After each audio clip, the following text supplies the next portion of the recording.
Assalamualaikum everyone. So today I am here to discuss about three topics: adverb, interjection and conjunction. So फिर इसके बाद से तीन topics रह गए हैं. उसके बाद एडजेक्टिव मतलब पार्ट्स ऑफ स्पीच फिनिश हो जाएगा. सो नंबर 1 है एडवर्ब. एडवर्ब क्या होता है?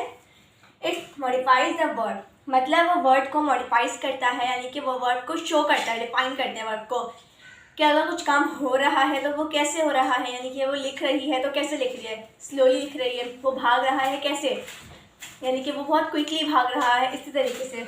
अब हमारे पास क्या नाम है वर्ड एडवर्ब की कुछ टाइप्स होती हैं. Kinds of adverb: adverb of manner, adverb of time, adverb of degree and adverb of place, adverb of frequently. 5 kinds होती हैं इसकी. नंबर वन है हमारे पास adverb of manner, means how. Adverb of manner मतलब कि कैसे, यहाँ पर वर्ब कैसे मतलब अपना एक्शन परफॉर्म कर रहा है. मैंने अभी आपको एग्जांपल दी कि वो लिखती है, लेकिन कैसे, हाउ, स्लोली लिखती है, क्विकली लिखती है, फास्टली लिखती है, वो डिपेंड होता है एडवर्ब ऑफ मैनर में. एग्जांपल दिए क्लियरली, नाइसली, इसमें ज़्यादातर ऑलमोस्ट ना ly के वर्ड्स आते हैं. नेक्स्ट है adverb of time, when. Adverb of time when मतलब कब, वो एक्शन कब परफॉर्म हो रहा है. अब यहाँ कुछ एग्जांपल दिए: येस्टरडे, टुडे, यानी कि कल हो रहा था.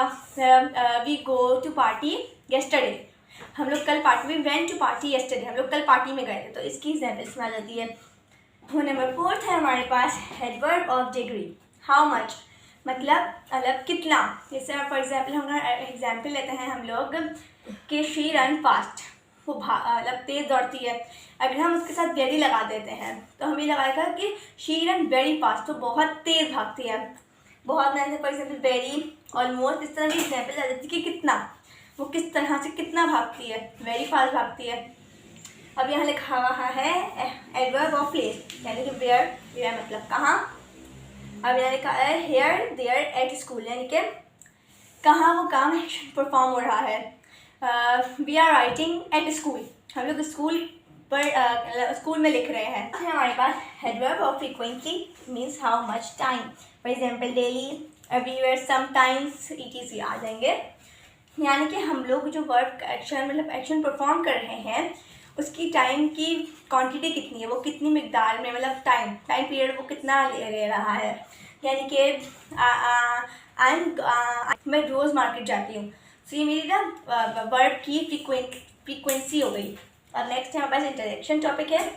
इंटरजेक्शन बहुत इजी और सिंपल है. फीलिंग्स, ओ, वाओ, नो नो, इससे नो, इससे इंटरजेक्शन होता है, अपनी फीलिंग्स को एक्सप्लेन करते हैं. ओ वाओ, अगर कुछ खुशी होती है ओ वाओ, कुछ वो होता है तो ओहो, इस तरह से हम लोग फीलिंग्स करते हैं. तो इसे कहते हैं इंटरजेक्शन. और उसका ये मार्क होता है, यहाँ मार्क होता है, मतलब हम समझ जाते हैं कि ये इंटरजेक्शन का मार्क होता है. सो नेक्स्ट टॉपिक हमारे पास आता है कंजक्शन. लास्ट टॉपिक है हमारे पार्ट्स ऑफ स्पीच का. इट कनेक्ट द वर्ड और सेंटेंस, ये वर्ड्स और सेंटेंस को कनेक्ट करता है, उसको ज्वाइन करता है. और इसकी बहुत ज़्यादा मतलब हम लोग को पता चलता है कि कौन कौन से कंजक्शन है, अगर हम लोग को जानना है तो फैन वॉइस बहुत ईजी एग्जाम्पल है. फैन वॉइस यानी कि F for, and, nor, but, और, येट और सो, ये पूरी एग्जाम्पल आ जाती है. जहाँ जहाँ ये वर्ड्स आते हैं वो हमारे कंजक्शन होते हैं. जैसे फॉर एग्जाम्पल अली एंड सारा, ये 2 वर्ड्स को ज्वाइन कर दिया, अली एंड सारा. इस तरह से और भी हमारे पास आते हैं. I am going to market for buying this, तो फॉर आ गया हमारे पास, तो ये कंजक्शन में आ जाता है. ये बहुत इजी वे याद करने का. Fan voice, for, and, nor, but और येट, सो. तो फ्रेंड्स, आई होप कि आपको ये सब टॉपिक समझ आएंगे. पार्ट्स ऑफ स्पीच का हमारे टॉपिक आज यहीं ख़त्म होता है. अब मिलते हैं नेक्स्ट वीडियो में, तब तक के लिए अल्लाह हाफिज़.